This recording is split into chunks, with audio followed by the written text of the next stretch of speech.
Ya, Assalamualaikum warahmatullahi wabarakatuh.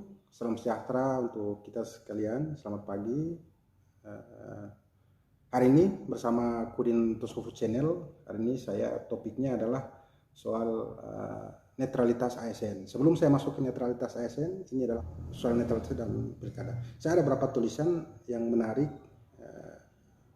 menurut saya. Ada beberapa media yang sudah dimuat. Salah satunya adalah soal pusara ASN dalam pilkada. Namun hari ini saya mengupas terkait dengan ASN, di antara netralitas ASN, loyalitas dan loyalitas pimpinan.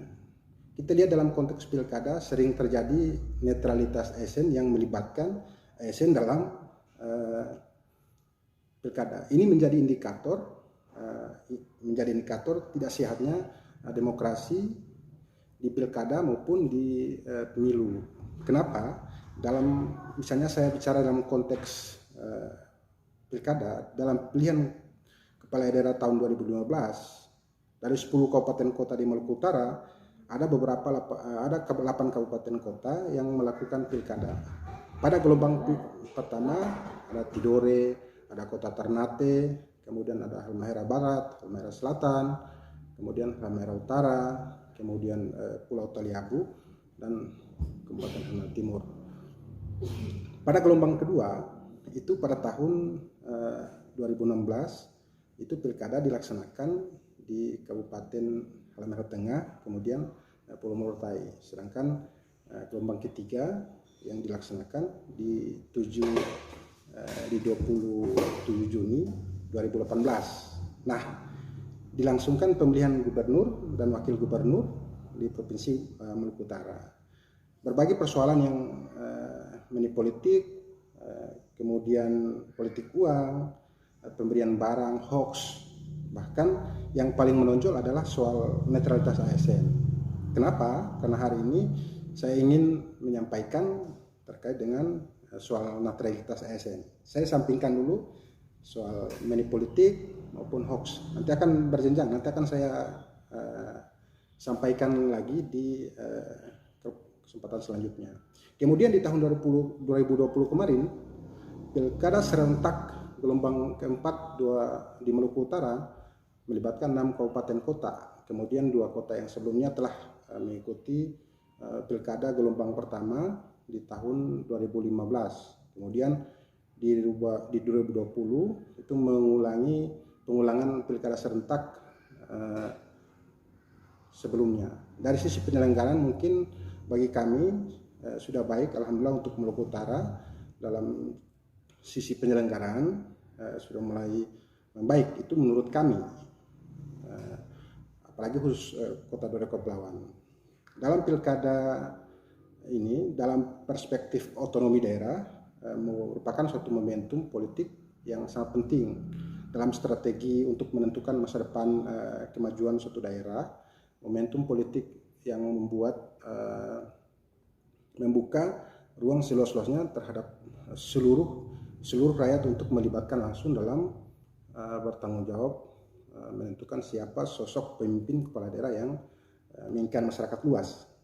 Nah, dalam pilkada hendaknya pilkada hakikatnya juga dimaknai sebagai penjawatan nilai demokrasi dalam untuk menghasilkan pemimpin. Namun di sisi lain, maraknya politisasi birokrasi, kemudian belakangan ini di pilkada sebelumnya 2015, 2018, 19, kemudian 2020 pilkada, hal-hal seperti ini sering terjadi polemik yang menurut kami salah satu kondisi seolah pilkada kehilangan marwahnya. Terus yang berikut terkait dengan kualitas pilkada secara sederhana, kita ukur menurut 2 pendekatan, yakni proses dan hasil. 2 pendekatan, proses dan hasil. Kemudian kedua pendekatan ini bersifat dikotomistik. Kenapa? Karena yang berpisah antara satu sama dengan yang lain. Kita harus pandang dengan sudut pandang dengan satuan yang utuh, karena tidak bisa dipisahkan dalam suatu hubungan kualitas hasil pilkada yang sangat dibutuhkan. Bagaimana proses hal ini ada relevansinya. Ungkapan klasik hipotesis bahwa sesungguhnya hasil tidak bisa mengkhianati proses, itu artinya bahwa kita bisa tidak banyak berharap terhadap pilkada. Bila kita melaksanakan dengan proses tidak berkualitas, maka akan demikian pula sebaliknya. Oleh karena itu, antisipasi yang telah kritis terhadap proses penyelenggaraan pilkada serentak tahun 2024, tahapannya kemungkinan dimulai tahun 2024. Ini jadi fokus utama adalah saya menyampaikan untuk cermati bersama realitas sosial yang sudah tidak lagi menjadi rahasia umum dalam perhelatan demokrasi, termasuk pilkada 2024 yang akan datang ini di seluruh Indonesia, khususnya di 8 kabupaten dan 2 kota, khususnya di kota Dore Kepulauan. Ini mulai tercium ada beberapa pilkada-pilkada sebelum ada dinamika politik yang kemudian ASN melibatkan diri dalam pusara politik praktis. Tidak bisa dihindari, tidak bisa ada data-data Bawaslu yang kemudian sudah merekomendasikan ke KSN, kemudian KSN memberikan rekomendasi dari PPK, itu sudah dijalankan untuk seluruh kabupaten kota. Dalam refleksi tahapan pilkada sebelumnya dan pemilihan umum tahun 2020 menunjukkan bahwa tidak ada pilkada di berbagai Indonesia, khususnya Maluku Utara, yang berakhir di Mahkamah Konstitusi. Kalau kita lihat kemarin di Maluku Utara, ada untuk pilkada di Maluku Utara tahun 2020 kemarin, semua kabupaten kota, termasuk kota Dore Kepulauan, Ternate dan lain-lain, itu endingnya ke MK. Menurut masyarakat, pilkada baik-baik saja, namun endingnya ke pilkada, walaupun tidak dilanjutkan ke tahapan selanjutnya, namun prosesnya sampai ke pilkada. Tadi saya sudah jelaskan bahwa konteks kolerasikan dalam dengan asumsi bahwa hasil adalah gambaran proses, maka jawaban bisa ditebak bahwa rasanya perlu banyak hikmah yang harus kita petik dalam refleksi selama ini. Salah satunya adalah variabel mempengaruhi kualitas proses yang dimaksud adalah keterlibatan ASN. Tadi saya sudah jelaskan dari awal bahwa topik saya hari ini adalah ASN dalam pusara politik praktis. Karena ini saya pernah menulis di opini di beberapa media yang sudah mengekspos, kemudian dari portal Bawaslu Provinsi Maluku Utara juga saya mengekspos tulisan ini. Ada banyak masukan dari masyarakat terkait dengan tulisan-tulisan saya ini, ada masukan, kritik dan lain sebagainya.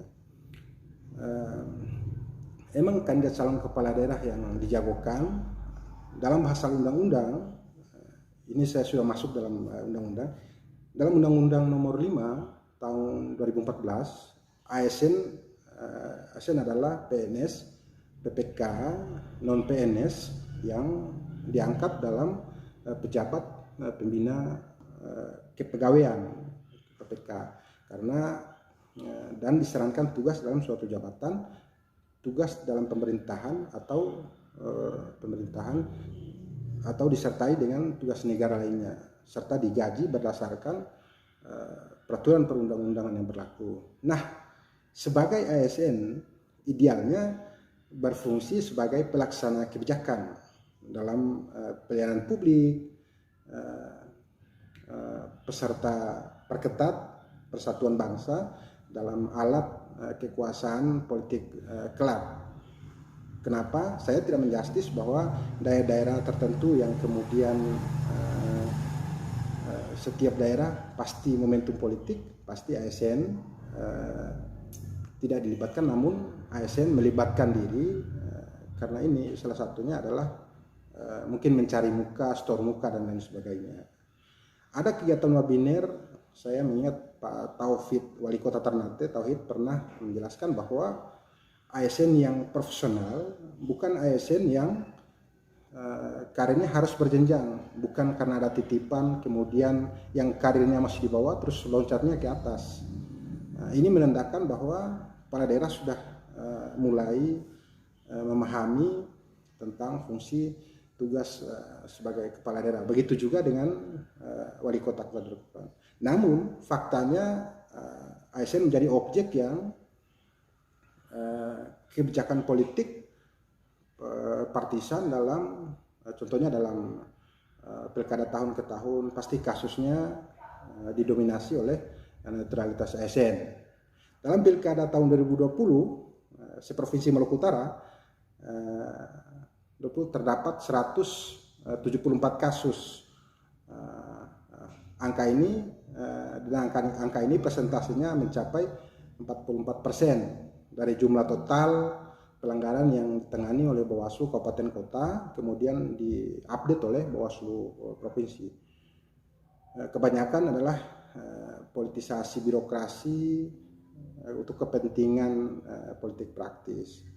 Pegawai ASN sendiri umumnya masih beranggapan bahwa melakukan kegiatan terang-terangan menunjukkan keterpihakan terhadap salah satu peserta pilkada dalam tahapan sebelum sesudah kampanye bukan sebagai pelanggaran hukum.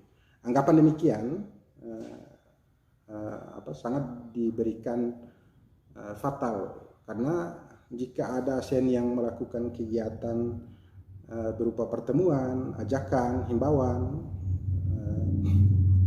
seruan atau pemberian barang kepada lingkungan unit kerja, keluarga, masyarakat, kemudian sebelum masa kampanye dan sebelum, tentu netralitas ASN harus diproses secara hukum.